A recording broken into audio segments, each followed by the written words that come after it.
What's up, agents, and welcome back to another Division video. So we've just got some year 6 season 2 developer notes over on the Trello. They're absolutely amazing. They're absolutely listening to feedback, which is great to see. Don't forget to like, share, comment and subscribe, and let's get straight into it. Now, this doesn't say that there's going to be a phase 2 tomorrow or anything like that. I'll check the X at the end of the video just to make sure I've not missed anything. I just got the notification for the Trello. So it starts off with, hello agents, we are immensely grateful with all your feedback we received following phase 1 of the TU22 and seasons 2.0 PTS, and we want to share our findings and next steps based on your experiences of the PTS. So the Strega exotic fowl, that's where it's starting. The Strega was not functioning as intended during phase 1 as it had an indefinite range and stacked indefinite. Both of which have now been fixed. We will review the results from phase 2 to assess the remaining values. I think it's still going to be really good, still going to be top tier. Will be interesting to see how big the range is now. Obviously the range was huge, which did really add to it being amazing. Hopefully it's not too small, 20 meters would still be really, really nice. Then we've got the Legatus brand set. The 2-piece bonus was updated with the optimal range from 50% to 70%. I mean, it's wild. Like, we don't really use optimal range. I'm not sure what feedback was given for that or not. Let me know what you think down below in the comments. But I mean, 70% optimal range is really, really nice, I guess, if you need a gun that requires it. So yeah, I guess we'll see what we can do with that during the next phase of the PTS, which I'm really hoping will be this weekend, but I guess we'll see, because there's nothing on seasonally this week in the game either. Then we've got the Virtuoso gear set. If I'm saying that wrong, no doubt you'll let me know in the comments down below. But it underperformed massively. The damage just wasn't great. It kind of worked okay with the Pestilence, but aside from that, it really did. But they've updated the 4-piece bonus. They've now made it only 25 meters in range, and they've increased the timer from 10 to 15 seconds. Now, that the 10 to 15 seconds is how long the damage buff lasts for. I think it still needs another 5 seconds on top of that. I really do. Either that or it needs a damage buff as well. I think this might still fall short. It's definitely a step in the right direction though. Well, I guess we'll see. Then we've got the priority objectives. So there should be an option to abandon the objectives, which, I mean, yeah, because we did get some that were blockers, for instance.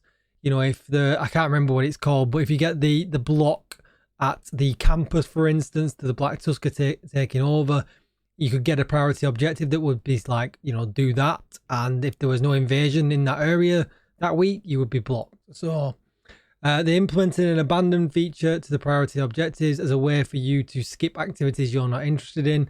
Plus, we removed some objectives that were holding up progress because they were time limited and couldn't be completed quickly for smoother experience and faster progression. Brilliant. Absolutely tick, tick, tick, tick, tick in every box. For example, settlement blockade, there we go, that's what I was talking about, is now removed from the rotation. Brilliant. Absolutely brilliant. This is a huge tick. Then we've got the seasonal modifiers, the UI issue with the range dependencies for sterile coating. So the description was incorrect and misleading, so they've updated it. I wonder what to. There wasn't any connection between the color and the functionality. All right, okay. Now the icon changes color dependent on the range from which the enemy must be taken down, short, medium, and long. Ah, okay, so there is some correlation now. We always just assumed that there would be. And the bar shows how many stacks you need to deplete. You deplete the stacks with each shot. Okay, so hopefully the UI is just much more straightforward and we'll be able to understand. But it does say a sterile coating range felt frustrating because it really did. It did make the game unnecessarily difficult sometimes.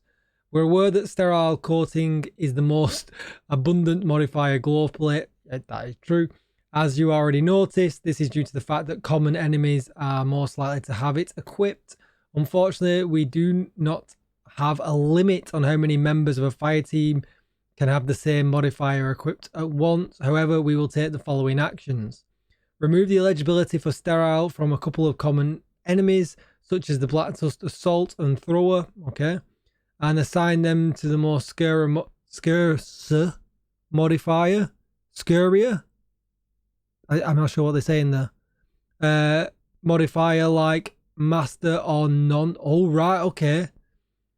Right, so they're basically making it harder in harder difficulties. So the master difficulty, for instance, but in like, you know, a normal challenging heroic, it won't be as difficult because there won't be as many of them around, especially if you're in a group. All right, okay, well, we'll take it. Well, we can't really test that. We've not tested master yet, but it sounds like master will be no joke. Slightly lower the chance for each enemy to have a modifier equipped on a higher end difficulties. All right, so they've lowered that as well. So it was 80% and they've lowered it to 65 to 70. So that, yeah, okay. So that should be a definite feel difference for sure when playing heroic and legendary. For absolute, yeah, okay. Well, that'll be interesting. So we'll have to see, because that is the most frustrating one. And the whole idea, and I said this during my feedback, the whole seasonal modifier thing has got to feel fun. I get it can't just be straightforward blast fest, but if the modifiers are not fun and over consuming like that really did feel, then yeah, okay, so that's great. Balancing. Sledgehammer and Mosquito talents. Right, okay, since a lot of people were unhappy with the changes to Sledgehammer, we're going to switch it back to how it was in TU21, which is the current live version. However, the Mosquito will keep its updated talent. Here's how the damage armor debuff will look. Sledgehammer 15%, Perfect Sledgehammer 20%, and Mosquito 25%. Ah, okay. Well, that's a fair enough change. They want the Mosquito to be better. It is. But Sledge is still there for people that want to use it. And Perfect Sledge is just as easy to use as regular Sledge. So that's great. Now we get to the juicy bits. Sent Elmo's engine. The Phase 1 nerf was minor as the M4. Not sure what that is trying to say. As the M4 that the Elmo is based on is getting a damage buff, which will also enhance the Elmo. I am not sure what that is trying to say. The Phase 1 nerf was minor as the M4 that the Elmo is based on is getting a damage buff, which will also enhance the Elmo. I feel like that is a bad translation unless I'm really, really bad at English. But the hero complaints and the minus 10 rounds nerf will be reverted in Phase 2. So I guess it's still getting the changes that the M4 were getting, but they're taking out it's getting the 10 rounds back, which is great to hear. I think it was too much. I think this will put it in a much better place. I'll probably do a video on the math at some point later on today. The Ouroboros, which I do believe still needs to be king of SMGs because of how you get it, but let's see. If you compare the Ouroboros to other exotics, including the St. Elmo's engine, you'll see how much more overpowered it is. Correct. To achieve balance, it needed a more significant adjustment.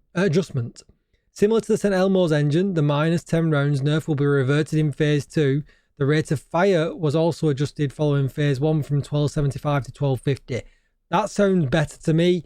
We'll do the math again later on, check out that video later. But I think keeping the extra rounds in the mag was what, in the main part, kept them special. So this sounds really good.